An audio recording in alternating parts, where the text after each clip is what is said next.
Hello les mecs, donc petite vidéo, on va se faire ensemble le deuxième 24 heures en gravière. Donc là j'ai profité de l'automne et d'une hausse des températures avec une belle dépression pour aller pêcher la carpe vite fait de nuit à l'arrache parce que pas beaucoup de temps, hein, on est tous pareils.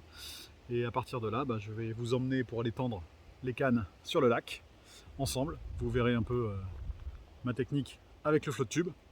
Et ensuite, Inch'Allah, on verra quelques poissons. Hein. Sur le premier 24 heures, j'en fais un plus un départ sans suite. Une tirée qui ne s'est pas concrétisée.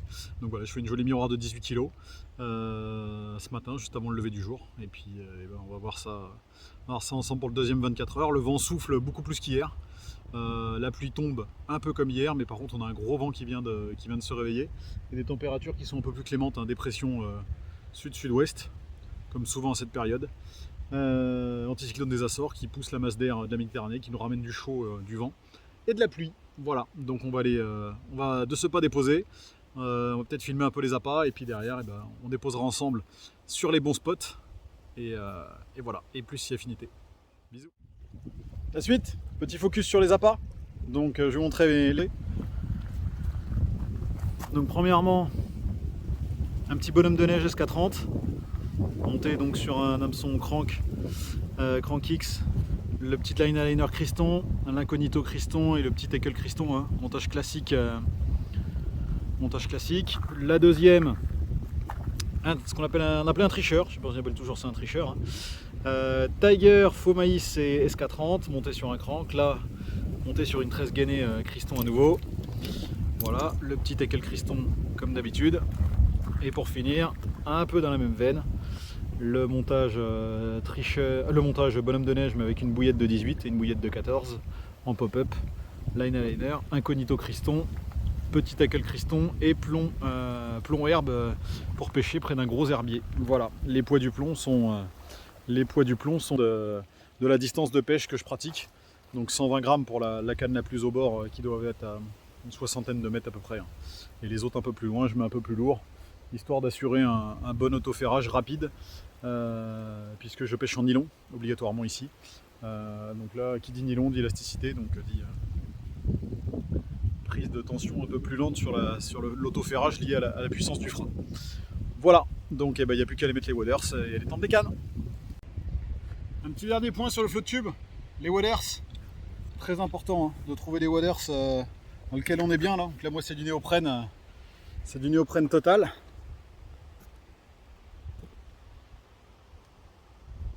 Ça permet franchement d'être dans un confort franchement bonnard. Quand je suis dedans, franchement j'ai pas froid. Je suis à l'aise, bien chaussé avec des bottes antidérapantes. C'est vraiment génial. Donc quand comme moi vous poussez la saison un peu tard, comme là c'est le cas en octobre, franchement d'avoir des waders dans lesquels vous êtes confort, franchement même les nuits de tempête on peut dormir dedans. Bon, on va salir le duvet, on va le mouiller, mais je pourrais dormir dedans sans problème, un sweat là-dessus et on dort comme un bébé dedans quand on est bien à l'aise. Donc néoprène, n'hésitez pas à investir, c'est vraiment un achat que vous ne regretterez pas. Voilà, on a retrouvé le fond dur. Voilà. Et il n'y a plus qu'à déposer la partie amorce.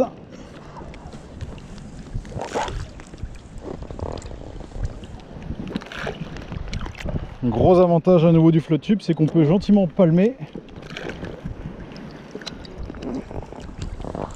pour maintenir la position ou se décaler gentiment. On a les mains libres pour travailler. Et ça c'est top. Allez, la deuxième canne est déposée. Retour vers la bordure, le spot, le campement. Autre avantage dans le flotte tube, hein. Bon pas de bruit parasite de moteur électrique, pas de bruit parasite de saut de déco-sondeur pour ma part, hein. Alors on peut monter un écho, hein, mais moi je le fais pas. Pas de dames de nage métalliques qui peuvent faire du bruit, pas de saut qui tombe dans le fond d'un bateau en dur. Donc question discrétion, on est au top pour moi. Surtout sur une pêche comme ça sans écho, il n'y a pas de cliquetis, il n'y a rien. Bon, sur une pêche d'une gravière de taille raisonnable, pour moi ça s'entend tout à fait. Surtout qu'au pire, hein, vous avez le temps de sonder, hein, puisque vous êtes discret. Donc on peut prendre le temps avec la canne de trouver le petit fondure, la petite cassure, le petit herbier, selon les spots et les saisons, ce qu'on préfère. Voilà.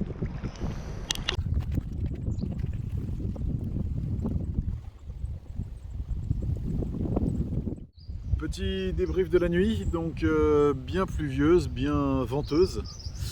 Une activité en début de nuit avec quelques sauts et puis le doublé ce matin, juste avant le lever du jour, un peu comme hier. Hein.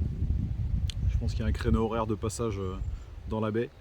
C'est pas la même canne qui a tourné, c'est la canne plus en fond de baie. Je pense que le vent qui tape dedans a dû déplacer un peu les poissons, ou leur centre de passage en tout cas. Donc voilà, petit doublé ce matin, donc on va faire une vidéo après des deux petits poissons que j'ai laissé juste le temps que le jour se lève de côté là. Et ben, je vais vous faire ça et puis vous montrer un peu le montage qui a tourné. Et voilà, donc on attend patiemment avec un petit café que la lumière soit un tout petit peu plus ok, notamment pour les photos.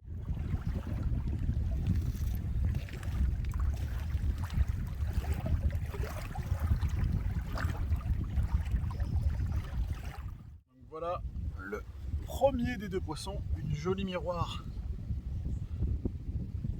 bien dodue, une jolie ligne d'écaille au niveau de la ligne latérale. Et un peu le dos là, la bête. 14,8 kg à la pesée, qui a craqué pour un montage tricheur. Voilà, allez, je vous montre. Et voilà la seconde, la torpedo, tout en longueur avec des écaillages de ma boule. Très beau poisson, 15,5, c'est regroupé autour des 15. Voilà, très joli poisson, tout en longueur, vraiment combattante, une furie, un combat de ma boule, des rushs, magnifique. Voilà, allez, je vous remonte une petite dernière fois. C'est la vedette.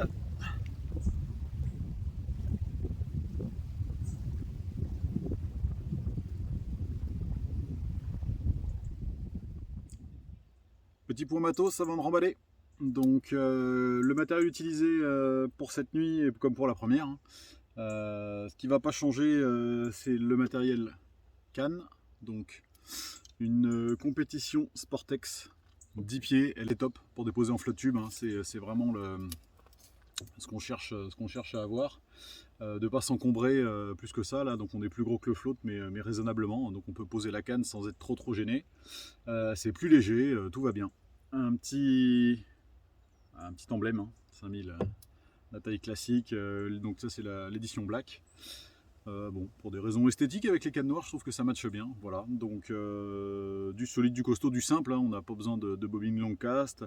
Je ne suis pas un roi de la distance en termes de dépose non plus. Donc moi ça me suffit amplement, pour mes pêches. Le petit 5000, puis c'est un petit côté revival, c'est le moulinet que j'avais pas à mes débuts, mais disons ma deuxième génération de moulinet, on va dire à peu près par là quoi. Donc bon, un moulinet que j'affectionne et une canne sur le coup qui ne me quitte plus là, pour les déposes, les 10 pieds, les compétitions.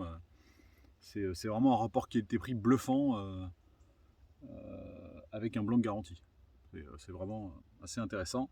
Ensuite pour le montage, j'ai rien inventé ce week-end, hein, on va pas se mentir. Le petit tackle Criston, cône clip, voilà. Bon, sur le plomb, 170 grammes, c'était la canne qui était la plus loin. Sur la gauche au milieu de la baie. Voilà, hein, on fait dans la tâche rapide, hein, on fait dans la tâche classique. On veut à tout prix que le montage soit autoférant le plus vite possible, donc pas de choses alambiquées, pas de coude, pas de machin. On veut que le baling soit en prise directe avec l'émerillon qui clip bien le plomb. Hein. Donc voilà, on veut l'autoferrage tout de suite. Et en ce qui concerne la tresse, j'espère que vous la voyez bien, c'est donc de la Magma, la dernière tresse de chez Criston qui est dans les modèles costaud. Donc là j'ai pris la Magma 45 et c'est sur un but de solidité. Après c'est les tresses gainées, hein, donc on est toujours sur des matériaux hybrides en termes de rigidité, flexibilité. Donc voilà, c'est quelque chose qui va quand même bouger, qui va bouger au niveau du montage, tout en gardant quand même une certaine flexibilité par rapport à d'autres tresses type Merlin ou d'autres, hein, dont on pourra parler une prochaine fois. Voilà, matériau hybride en rigidité, hyper costaud par contre. La Magma c'est au-dessus de la Quicksilver Gold, hein, donc on est vraiment sur du ultra costaud. Et après le petit montage tricheur. Bon, ça c'est quand je l'ai refait en relançant du bord ce matin, mais à la base c'était effectivement avec une Tiger logée entre les deux, donc une petite Tiger vu que en échage, une demi-Tiger, j'aime bien que ça puisse dégager les odeurs maximum. Je suis pas resté sur un 100% graines, puisque on est sur une période octobre là où l'automne ça commence à se nourrir. Ça va, il y a beaucoup de parasites, l'eau c'est un peu chargé avec le vent, donc je veux que les odeurs de la bouillette fonctionnent, l'odeur de la Tiger, et qu'on ait quelque chose de compact, d'important, d'imposant, puisque là normalement ça va commencer à aller à la cantine comme il faut. Donc voilà. Donc voilà le pourquoi ce montage là, pourquoi cette simplicité, cette rusticité, et bah a priori hein, c'est ce qu'elles ont plébiscité, donc il n'y a pas de souci. Deux beaux poissons sous le coup du matin, et puis voilà. Donc on va encore attendre une petite heure, le temps de remballer un peu le campement, et puis sinon, bah, direction la maison. Voilà.